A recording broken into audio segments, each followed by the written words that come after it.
कार्यक्रमात आपलं पुन्हा एकदा स्वागत। संतोषजी, काँग्रेसनं दिलेल्या गॅरंटीबद्दल म्हणजे आता पुन्हा आपण आश्वासनांकडे थोडंसं येऊया की या गॅरंटीबद्दल अफवा पसरवणाऱ्या निनावी जाहिराती प्रसारित केल्या जात आहेत असा आरोप करत काँग्रेसनं आज निवडणूक आयोगाकडे तक्रारही केली आहे। आपण दिलेली आश्वासनं इतर राज्यात पूर्ण करत आहोत आणि महाराष्ट्रातही करू असा त्यांचा दावा आहे। मग ही आश्वासनं पूर्ण करताना तिजोरीवर ताण येणार आहे की नाही आपण मगाशीच बोललो। कर्नाटक हिमाचल सारखी स्थिती नाही येणार का? कारण की खरगे यांच्या सल्ल्याचं काय? मग खरगेंनी ह्या सगळ्या दोन्ही राज्यातल्या स्थितींचा दाखला देऊन एक विधान केलं होतं आणि सल्ला दिला होता, काय सांगाल?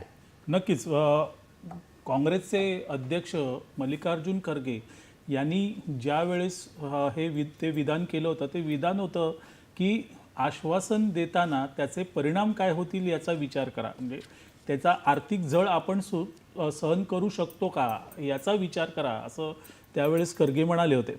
आणि त्याच खरगे जे म्हणाले ते काही आधारहीन वक्तव्य नव्हतं, कारण काँग्रेसची हिमाचल प्रदेशात सत्ता आहे, कर्नाटकात सत्ता आहे आणि या दोन राज्यांमध्ये त्या विधानसभा निवडणुकीच्या वेळेस काँग्रेसने आश्वासनं दिली होती आणि त्याचा तिजोरीवर भार पडला आणि त्यामुळे त्या दोन राज्यांची परिस्थिती अशी झाली की तिथे सरकारी कर्मचाऱ्यांना पगार द्यायला पैसे राहिले नाहीत आणि मग वेगळ्या प्रकारचे टॅक्सेस कर तिकडच्या जनतेवर लादण्यात आले।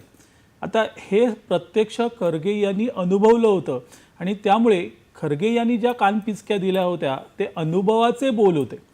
आता महाराष्ट्रात देखील तशीच आश्वासनं दिली गेली आहेत। 3000 रुपये लाडकी बहीण योजनेसाठी ST मोफत।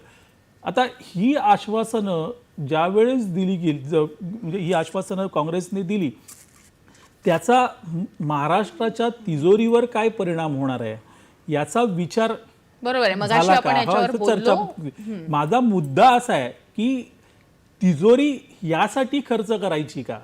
कारण शासन किंवा सरकार त्याचं बेसिक काम काय आहे की लोकांना सुखसोयी पुरवणं आणि त्या सुखसोयी पुरवण्यासाठी त्यात सुखसोयी काय आहेत तर इन्फ्रास्ट्रक्चरल सुखसोयी आहेत, म्हणजे रस्ते, वीज, पाणी ह्या बेसिक गोष्टी आहेत त्या पुरवणं आणि त्या अविरत पुरवणं, म्हणजे नुसतं बाबा 2 तास वीज आली 4 तास वीज नाही असं नाही, तर त्या अविरत पुरवणं ही शासनाची जबाबदारी आहे। आणि मग त्यासाठी तिजोरीतला पैसा वापरणं ही सरकार म्हणून असलेली जबाबदारी असते आणि ती जबाबदारी जर सरकार पार पाडू शकत नसेल आणि त्या योजनांसाठीचा खर्च जर या आश्वासनांची खैरात वाटण्यात जात असेल तर मात्र हे 100% चुकीचं आहे आणि त्यातून महाराष्ट्रातील किंवा अन्य कुठल्याही राज्यातील जनता ही अप्रत्यक्षरित्या पिसली जाईल। थोडक्यात 3000 रुपये लाडकी बहीण योजनेसाठी द्यायचे आणि विजेचे दर दुप्पट करायचे जर असं उद्या झालं बरोबर आहे तर सर्वसामान्य जनता तिथे 3000 मिळतंय म्हणून बोलणार नाही, पण विजेचे बिल वाढलं याबद्दल सरकारला दोष देणार। आज ST जर महिलांसाठी किंवा मुलींसाठी फ्री करायची झाली संपूर्णतः तर मग ST महामंडळाचा खर्च कोण करणार?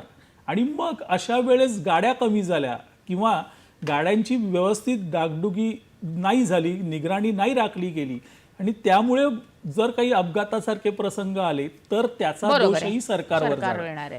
तर अशा गोष्टी या प्रत्येक राजकीय पक्षानं हा विचार केला पाहिजे। खरं तर जम्मू काश्मीर विधानसभेत 370 कलम मुद्द्यावरून प्रचंड गदारोळ झाल्यावर विविध पातळीवर त्याच्या प्रतिक्रिया उमटतात। तिथे सत्तेत असणारी काँग्रेस इतर राज्यात या मुद्द्यावर काही बोलणार का असा प्रश्न भाजपानं उपस्थित केलाय।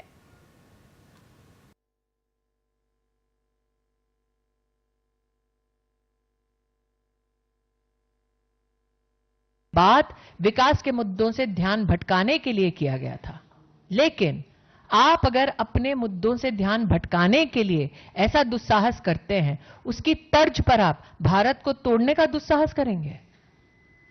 अगर कांग्रेस की ये मान्यता है तो प्रचार में जहां जहां कांग्रेस के मुखिया जा रहे हैं झारखंड में, महाराष्ट्र में बोलकर तो दिखाएं।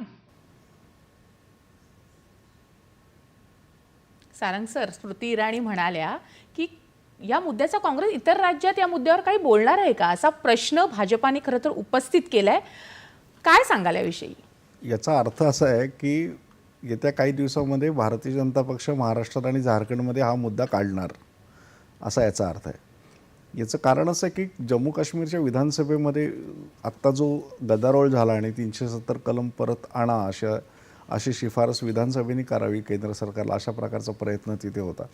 370 कलम हे आता गेलं आहे आणि आता ते परत येणार नाही, हे विरोधकांनी पण लक्षात घेतलं पाहिजे, काँग्रेसनी पण लक्षात घेतलं पाहिजे आणि जम्मू काश्मीरचे जे मुख्यमंत्री आहेत ओमर अब्दुल्ला, त्यांनी आणि त्यांच्या पक्षांनी पण लक्षात घेतलं त्यांनी पाहिजे. स्वतःही सांगितलं होतं खरं तर निवडून आल्यावरती हे. त्यामुळे 370 कलमाचा मुद्दा हा काश्मीरपुरता आज असं आपल्याला वाटलं तरी स्मृती इराणी म्हणाल्या ते एका अर्थाने बरोबर आहे की हा जर तुमचा मुद्दा असेल तर तो काश्मीर हा कायमच आपल्या भारतामध्ये राष्ट्रीय मुद्दा राहिलेला आहे आणि त्याच्यावरती अनेकदा चर्चा झाल्यात, निवडणुका लढल्या गेल्यात.